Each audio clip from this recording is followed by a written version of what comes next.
This isn't rocket science.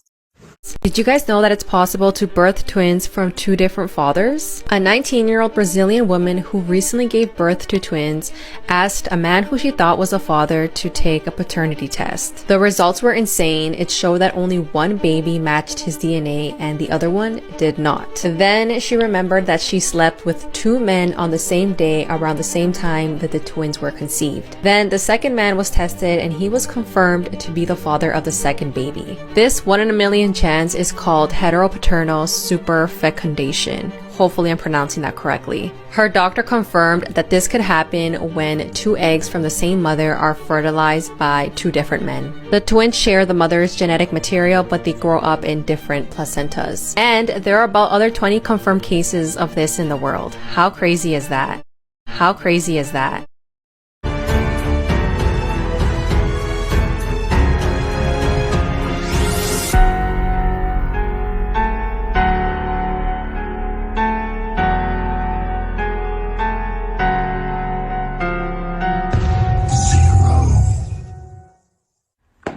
This isn't rocket science. I had absolutely no idea that not everybody was taught this. A friend. By the way, if you're the father, you're going to take care of these kids. Handle mine. You're darn right. Find out right now, Jose. Yeah. This kid, man, this is a black man's baby. This is not Oh my shorty, God. Man. This is not my kid. A black man that shorty. Ain't my kid, That, man. 'cause I'm you Puerto crazy, Rican, you girl. You freaking crazy idiot. as hell. You are the father.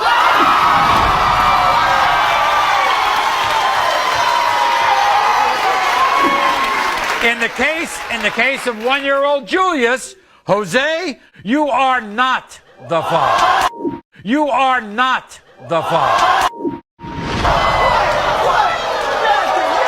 a second.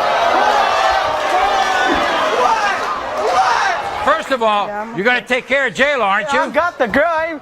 Yeah, Okay. look at her now. Look at her now. Wait a second, but I want to explain to everybody about this situation. It's happened before on this show with fraternal twins. The statistics show everybody less than 1% of fraternal twins are from different fathers. How's that? And this is the less than 1%. Is that amazing?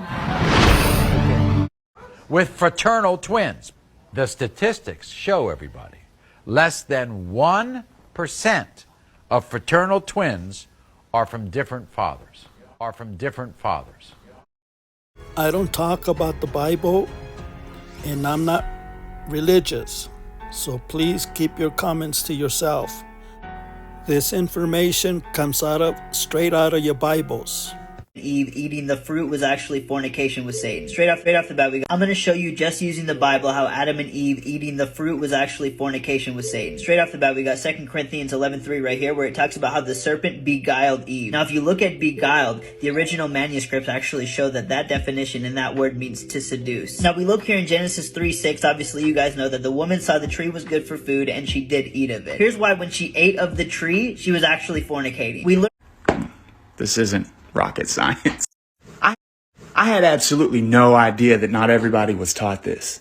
A friend of mine and I were talking the other day, and he was mentioning about how him and his brother have different dads, and I was like, yeah, like Cain and Abel. Yeah, like Cain and Abel. And he was like, what? And I was like, yeah, man, Cain wasn't Adam's son. Were you not taught that? And he's like, no, where did you get that from? And I'm like, Genesis 3. And I'm like, surely you don't think that Eve eating an actual piece of fruit would open her eyes to being naked, do you? So I pull out my trusty King James. Now the serpent was more subtle than any beast of the field. Now this word subtle means cunning. Now, of course, the serpent is Satan. He's rapping with Eve and he's telling her, like, listen, God said not to eat of every tree because he doesn't want you to be wise. Now this word tree is etz in the Hebrew, which means a tree of that nature. And the base root of that word means the backbone of the body.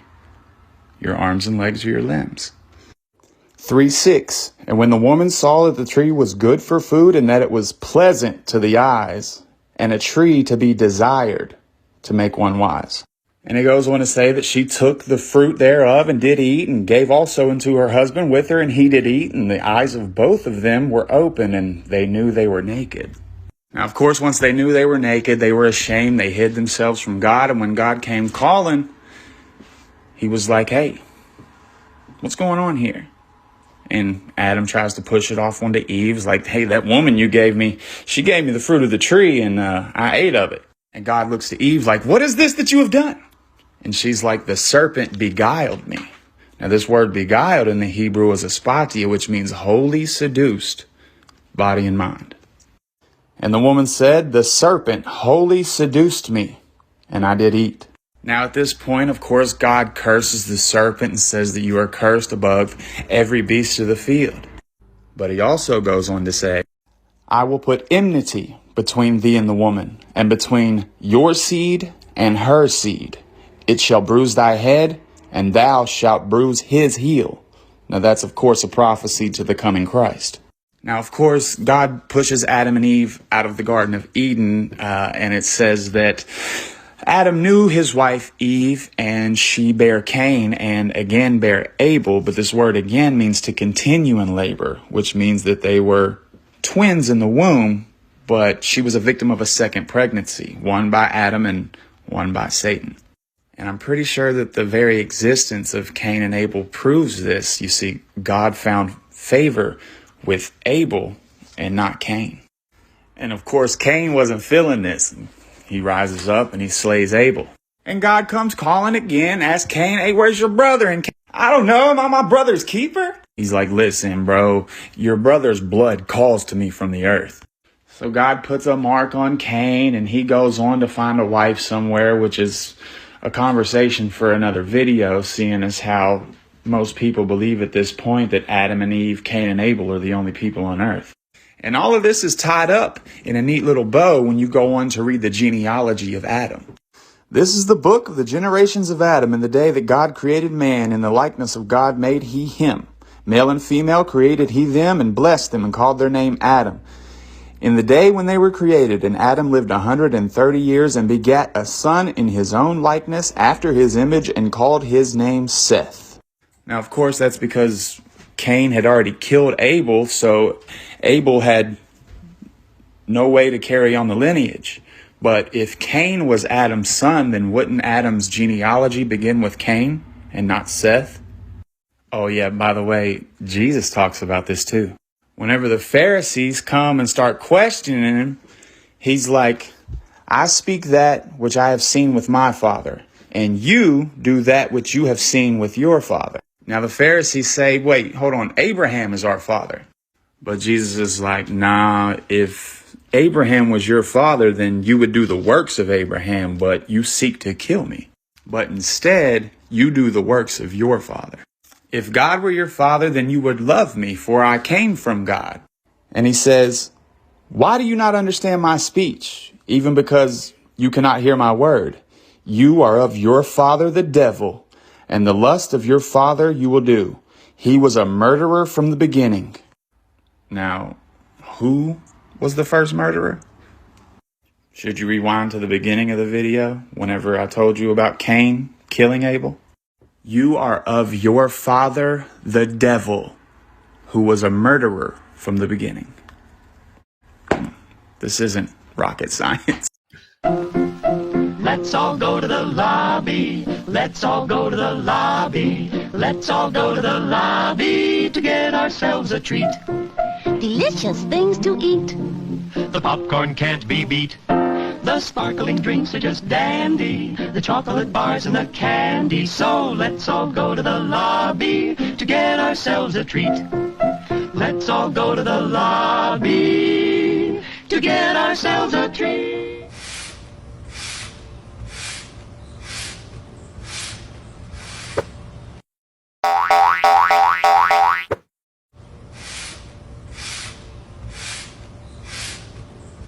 Like, it's embarrassing. Nobody's complaining. Yeah, because people looking. Gotcha. I got you. Caught red-handed, Buster. Mm-hmm. Yeah. Sneaky, sneaky. You're bad? It's your bad? No, bro. Come on, keep it moving, pal. Nah, just keep it moving, pal. Caught red-handed, Buster. Mm-hmm. Yeah. Sneaky, sneaky. Sneaky, sneaky. You're bad? It's your bad? No, bro. Come on, keep it moving, pal. Nah, just keep it moving, pal. Okay. Like, it's embarrassing. Nobody's complaining. Yeah, because people looking. Gotcha. I got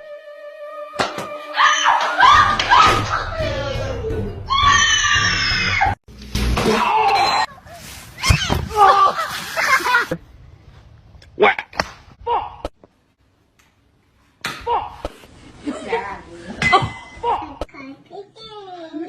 If the flower was made like a paste, then it would go on everything. So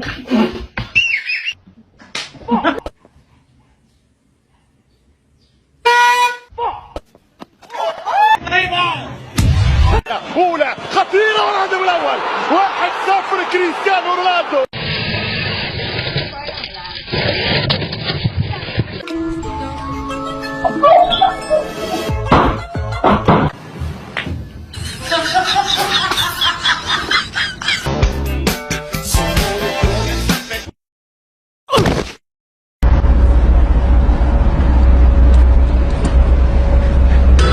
In nomine Patris et Filii et Spiritus.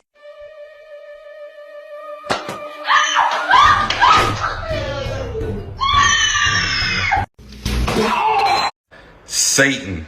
When Archangel Samael seduces Eve successfully and convinces her to have a child with him, Eve, that was worried about her new mortality, the curse God had put upon her and her children, falls for Samael's seduction, where he tells her that this child of theirs will have the blood of heaven and will reign on earth, superior to all. Hence, these descendants of Cain bloodlines that we hear so much about. This is where the story comes from. Cain would then go on to murder his brother Abel, bringing humanity even more into sin, granting Satan more authority and power to judge and punish them for their wickedness. At this point, we understand that producing Cain was a premeditated strategy by Satan himself, creating a wicked line that would help him gain more power over humanity. And at one point later in time, Satan elopes with Lilith and produces an entire new batch of demons. Satan. Satan was the tree that God warned Adam and Eve not to eat from. Know a tree by its fruits. A good tree can't produce bad fruit, and a bad tree can't produce good fruit, is what the Messiah said. Satan was the tree. It wasn't an actual tree. What happened when God walked into the garden? Adam and Eve ran and hid themselves and covered themselves. Why did they do that? You only run and hide yourself from somebody that's coming towards you, or to knock on your door, or to catch you unawares as if you're naked or you're having sex. Actually fornication with Satan. Straight off the bat, I'm going to show you, just using the Bible, how Adam and Eve eating the fruit was actually fornication with Satan. Straight off the bat, we got 2 Corinthians 11:3 right here, where it talks about how the serpent beguiled Eve. Now, if you look at beguiled, the original manuscripts actually show that that definition and that word means to seduce. Now, we look here in Genesis 3:6. Obviously, you guys know that the woman saw the tree was good for food, and she did eat of it. Here's why: when she ate of the tree, she was actually fornicating. We learn in Proverbs 30:20 that the adulterous woman eateth and wipeth her mouth and says, I have done no wickedness. Now, what exactly was the tree that Eve fornicated with? Well, if you look here in Ezekiel 31 verses 3-9, you'll see it's talking about the Assyrian. Now, the Assyrian in this context is actually referring to an evil spiritual being, aka Satan. It says, behold, the Assyrian was a cedar tree, in Lebanon, with fair branches and with a shadowing shroud, and of a high stature, and his top was among the thick boughs. Now, look later on in the passages, verses 8 and 9, it says, the cedars in the garden of God could not hide him. Remember, him is the Assyrian, who's being referenced as the cedar tree. Verse 9, so that all of the trees of Eden that were in the garden of God envied him. And remember, God told Adam and Eve, you can eat of all these other trees except for this specific one. Well, we learn in Genesis 3:15, when God says, I will put enmity between thee and the woman, and between thy seed and her seed, he's talking about how Satan has a seed and how Eve has a seed as well. Another thing that's interesting is that in Genesis 4, it talks about how Adam knew Eve, his wife, and in the Bible, when it says knew, it's talking about them doing the dirty, you know what I'm saying? And then after he knew his wife, she bare Cain, and then she again bare his brother Abel. Now in the Bible, when it talks about knowing somebody, it always talks about how they bear the person after. Except this time it talks about how Eve bore Cain and Abel, yet it only says that Adam knew her one time. So to say that Adam only knew Eve once, but she bore 2 kids, leads me to believe that Cain was of Satan's seed. That's why in 1 John 3:12 it talks about how Cain was of that wicked one. And this is scientifically possible. It's actually called superfecundation, and this can lead to twin babies from 2 separate biological fathers. This also leads me to believe that this is why Jesus told the Pharisees in John 8:44, "You are of your father the devil." That's why Jesus told the Pharisees in John 8:44, "You are of your father the devil." That's why Jesus told the Pharisees in John 8:44, "You are of your father the devil." That's God, because as you guys know, Cain killed his brother Abe, meaning that we're all descendants of Cain, which is the whole reason why Jesus died for us, to make us born again, to redeem our humanity and remove us from having that spiritual seed of Satan inside of us, save our souls from a fallen human race. I'm going to show you, just using the Bible, how Adam and Eve eating the fruit was actually fornication with Satan. This has been a Kinginati production. Thanks for watching.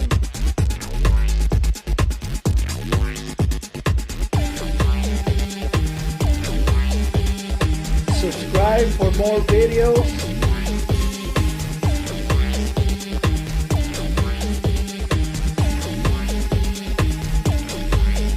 If you like to support the channel, links are in the description.